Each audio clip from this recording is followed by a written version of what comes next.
Welcome to our channel. బంగారం కొంటున్నారా? అయితే కాస్త ఆగిపోండి అన్నట్లు కూడా సూచనలు ఇస్తున్నారు విశ్లేషకులు. ఎందుకంటే ప్రస్తుతం జరుగుతున్న పరిణామాల దృష్టిలోకి తీసుకొని ఒకసారి ఇదే అంశం మీద వివరం తీసుకునే ప్రయత్నం చేద్దాం. రేపు బడ్జెట్ రిలీజ్ చేసిన తర్వాత కూడా తగ్గచ్చు అనే టాక్ గట్టిగానే వినిపిస్తోంది. సో ప్రస్తుతం స్టూడియోలో జర్నలిస్ట్ జగదేవ్ గారు ఉన్నారు. ఈ టాపిక్ గురించి డిస్కస్ చేసే ప్రయత్నం చేద్దాం. హలో సార్, నమస్కారం. నమస్తే జకీర్. సార్, బడ్జెట్ తర్వాత ఇంకా తగ్గచ్చు అంటారు, ఇప్పుడు తగ్గింది కాకుండా? బడ్జెట్ మీరు ప్రస్తుతం తీసుకొచ్చారు కాబట్టి, అంటే ఆర్థిక మాంద్యం ప్రపంచాన్ని కొంచెం షేక్ చేస్తుంది. మదుపరుల సొమ్ము ఆవిరైపోతుంది షేర్స్లో. అలాగే బంగారం ఎవరైతే కొనాలనుకుంటున్నాడో సామాన్యుడికి అందుబాటులో లేని పరిస్థితికి వెళ్ళిపోయింది. ఈ నేపథ్యంలో ఇవాళ ఒక్కసారి ఎందుకో చాలా చేంజెస్ వచ్చేసాయి. ఎంత చేంజెస్ వచ్చేసాయి అంటే ఆల్మోస్ట్ ఆల్ బంగారం 20,000 దాకా ఎంతో తగ్గింది. అలాగే వెండి ఒకే రోజులో 80,000 డౌన్ఫాల్ అయిపోయింది. కేజీ వెండి. బంగారం మాత్రం నేను చెప్పేది 10 గ్రాములకు సంబంధించి. అంటే ఏదైతే అమెరికా వాడు పిచ్చి తుగ్లక్ నిర్ణయాలతో ప్రపంచాన్ని అంతా నా గుప్పెట్లో ఉండాలి, నేను చెప్పినట్టే వినాలి, నాకు భయపడాలి అని విర్రవీగుతున్నాడో దానికి సంబంధించిన వస్తున్న ఈ ఫ్లక్చువేషన్స్ ఇవన్నీ కూడా ఎక్కువగా. మరోవైపు ఈ ఏదైతే యూరోపియన్ కంట్రీస్తో యూరోపియన్ సమాఖ్యతో మనం ఒప్పందం కుదుర్చుకున్నామో, భారత్లోనే పెట్టుబడులు పెట్టడానికి కానీ, భారత్తోనే సత్సంబంధాలు నెరపడానికి కానీ, భారత్తోనే వాణిజ్య ఒప్పందాలు చేసుకోవడం అన్నీ కూడా ఎప్పుడైతే యూరోపియన్ సమాఖ్య ఒప్పందం కుదుర్చుకుందో దానికి ఆర్థిక మాంద్యం ముడిపెట్టకుండా భారత్ ముందుకెళ్తోంది. సో ఇలాగ జరుగుతున్న నేపథ్యంలో మొన్న ఏం చేశారు, సడన్గా జిఎస్టీ శీతాకాల సమావేశాలు వచ్చినప్పుడు జిఎస్టీ కొన్ని చేంజెస్ చేశారు, కొన్నిటికి తగ్గించారు, ఎస్పెషలీ వెహికల్స్కి తగ్గించారు, బీమా జీవిత బీమా ఇన్సూరెన్స్లు వాటికి కూడా తగ్గించారు. ఇంకా కొన్ని ట్యాక్స్లు కూడా ఫుడ్కి సంబంధించిన కూడా పరిధిని తగ్గిస్తూ వచ్చారు. అంటే 5 ట్యాక్స్ ఉన్నది 2కి 3కి, అలాగే 8 ఉన్నది 5కి, అలా తగ్గిస్తూ 28 ఉన్నది 18కి, ఇట్లా మార్చడం మళ్ళా కొనుగోలు సంఖ్య పెరిగిపోయింది. భారత ఆర్థిక మాంద్యంకి సంబంధం లేకుండా పోయింది. ఓకే, ప్రపంచ ఆర్థిక మాంద్యం కుదేలవుతున్నా ఆ భారత్ మాత్రం షేక్ అవ్వకుండా వెళ్తుంది కదా.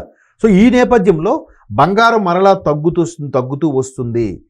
డాలర్ని ఏదైతే రూపాయి మారక విలువ డాలర్తో పోల్చితే 91 రూపాయలు ఉందో దాన్ని మరలా తగ్గించి సెట్ చేస్తే, భారత్ యొక్క కొనుగోలు సంఖ్య పెరిగితే, భారత్లో ఉండే లావాదేవీలు కానీ వాణిజ్య ఒప్పందాలు కానీ పెరిగితే ఖచ్చితంగా దాన్ని కంట్రోల్కి తీసుకొచ్చేవచ్చు. సో ఈ నేపథ్యంలో బంగారం తగ్గుముఖం పట్టడం వల్ల మరలా విశ్లేషకులు చెప్తున్నది ఏంటంటే ఇది ₹1,00,000 వరకు వచ్చేస్తుంది అని అంటున్నారు. కానీ ₹1,00,000 వరకు చెప్పలేం, కానీ 1,30,000 ఆ వరకు వచ్చి ఆగితే ఆగచ్చు. బట్ 2026 అంతా ఇయర్ అయ్యే వరకు మాత్రం 2,00,000 వెళ్ళిపోతుంది అనుకో వార్త కూడా ఒకటి ఉంది బలయంగా. అంటే ప్రముఖ అనలిస్టులు, అంటే షేర్స్ సంబంధించి, గోల్డ్ సంబంధించి ఇన్వెస్టర్స్ ఎవరైతే ఉన్నారో వాళ్ళు కొన్నేళ్ళుగా స్టడీ చేసే ఉంటాయిగా, వాళ్ళు చెప్పే ఒక ఊహాగానం అంతే, అది కంపల్సరీ జరగాలని కూడా లేదు. సో ఇప్పుడు మరలా రేపు బడ్జెట్ సమావేశాలు రేపు February 1 నుంచి జరగబోతున్నాయి. ఈ బడ్జెట్ సమావేశాల్లో మరలా నిర్మలా సీతారామన్ గారు ఎటువంటి భోజనం పెట్టబోతున్నారు, అందరికీ ఆమోదయోగ్యమైన భోజనమే పెట్టబోతున్నారని ఇప్పటికే ఆర్థిక సర్వే ఏదైతే చేసిందో అది తేల్చి చెప్పింది. ఎట్లా అంటే నేను నిన్న మొన్న ఒక ఆర్టికల్ చదివాను. ఇండియా ఎకానమీ అనే హెడ్డింగ్ ఉంది, కింద రెసిలియంట్ అండ్ ఏంటది రెసిలియంట్ గ్రోత్ అని ఏదో సంథింగ్, స్పీడ్ గ్రోత్ అని ఏదో ఉంది. రెసిలియంట్ అంటే ఏంటంటే ఒక స్థితిస్థాపకత అంటారు తెలుగులో, అంటే ఎలాస్టిసిటీ.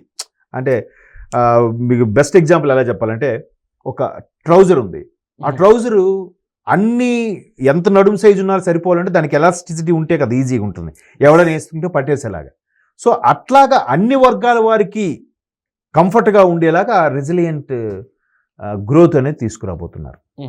దానికి మొన్న జిఎస్టీ సంస్కరణలు ఏదైతే చేశారు, అలాగే అందరు ఉద్యోగుల్ని ఒక తాటి మీద తీసుకురావడానికి ఎలా ప్లాన్ చేశారు. ప్రభుత్వ ఉద్యోగులకైతే పిఆర్సీ అవుతుంది, పే రివిజన్ కమిషన్ ఉంది. ఇది ప్రతి 5 ఏళ్ళకో 6 ఏళ్ళకో సంథింగ్, ఒక్కోసారి డిలే అయినప్పుడు 6 ఏళ్ళకి అవుతుంది. దానివల్ల ప్రభుత్వ ఉద్యోగులు జీతాలు పెరుగుతున్నాయి, వాళ్ళ యొక్క తలసరి ఆదాయం పెరుగుతుంది. మరి మధ్యతరగతిలో ఉండే ప్రైవేట్ ఉద్యోగ పరిస్థితి ఏంటి? సో వాళ్ళకు కూడా మినిమం బేసిక్ 21,000 ఉండాలి.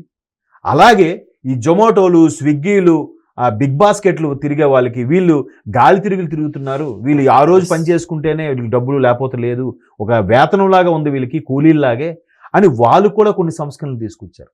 అటువంటి వాళ్ళకి కూడా కొన్ని జీవిత బీమాలు వర్తిస్తాయి, ఇవ్వాలి, వాళ్ళకు కూడా కొన్ని వెసులుబాట్లు కల్పించాలని చేశారు. ఇవన్నీ చేయడం వల్ల ఏమైంది, వాళ్ళ యొక్క శాలరీ పెరుగుతుంది, దాని తద్వారా టర్న్ ఓవర్ పెరుగుతుంది, భారత్ అనేది ఆర్థిక మాంద్యంలో చిక్కుకుపోవటం లేదు. పైగా ఇవన్నీ ఎందుకు ఒకదానికి లింకప్ అంటే, భారతీయులకు అత్యంత ఇష్టమైన లోహం ఏదో ఉందంటే బంగారం. భారతదేశంలో ఉన్న నిల్వలు ఇంకా ప్రపంచంలో ఎక్కడా ఉండవేమో. దానికి బెస్ట్ ఎగ్జాంపుల్ అనంత పద్మనాభ స్వామి దేవాలయం నుండి దొరికినవి. అలాగే చాలా దగ్గర కూడా ఇప్పుడు మనకి తిరుమల వెంకన్న స్వామి వారి యొక్క బంగారంది భక్తులు ముడుపుల రూపంలో ఇచ్చిన బంగారు ఇవన్నీ కూడా ఎస్బీఐకి పెడితే ఎస్బీఐ రోజుకి 22 తులాల బంగారం ఏదో ఇంట్రెస్ట్ ఇస్తుందంట. అంత ఉంది స్వామివారి దాన్ని ఏమంటారు సొత్తు. సో అంటే బంగారం మనకు అంత, ఇప్పుడు చాలా మంది నిలువు దోపిడీ అని ఇచ్చేస్తూ ఉంటారు. ఇంకొంతమంది ప్రతిదానికి కూడా పిల్లలు పుట్టిన బారసాలు చేసిన ఏం చేసినా కూడా బంగారంతో కొలమానంగా చూస్తాం.